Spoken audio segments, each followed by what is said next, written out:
மரணம் வரைக்கும் உங்க வாழ்க்கையில ஒண்ண மட்டும் மறந்துடாதீங்க. நீங்க யாருக்காக ரொம்ப நேசிக்கிறீங்களோ கண்டிப்பா அவங்க உங்களை ரொம்ப வருத்தப்படுத்துவாங்க.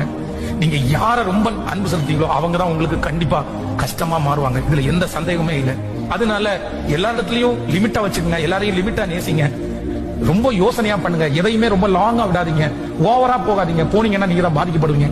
இந்த ஞானமெல்லாம் உங்களுக்கு வரட்டும். இந்த அறிவெல்லாம் உங்களுக்கு வரட்டும். தப்பு அப்படின்னு தெரிஞ்சிருச்சு அந்த இடத்தை விட்டு ஓடுறதுக்கு ஏதாவது ஒரு முயற்சி எடுங்க. அந்த இடத்துல இருந்துட்டே நான் சாட்சியா வாழ்வேன் அப்படின்னு நினைக்காதீங்க. இந்த நபர் நம்மளை யூஸ் பண்ண பாக்குறாரு அப்படின்னு நினைக்கும் போது கண்டிப்பா அவங்களை விட்டு நீங்க வெளியே வாங்க. உங்களுக்கு கொடுக்கிற நம்பிக்கை, உங்களுக்கு கொடுக்கிற ஹோப் எல்லாமே உங்களை பார்த்துதான் அப்படின்றத நீங்க புரிஞ்சுக்குங்க. சோ ரொம்ப உங்க சாட்சியை கெடுத்துக்காதீங்க.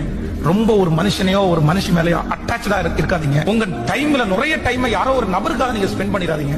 இது எல்லாமே உங்களுக்கு ஒரு நாள் பாதிப்பா வந்து நான் எந்த நிலை என்றாலும் என்னை விட்டு போகாமல் நிற்பதல்லோ அழகு, விட்டு கொடுக்காத பேரழகு. உயர் மலையோ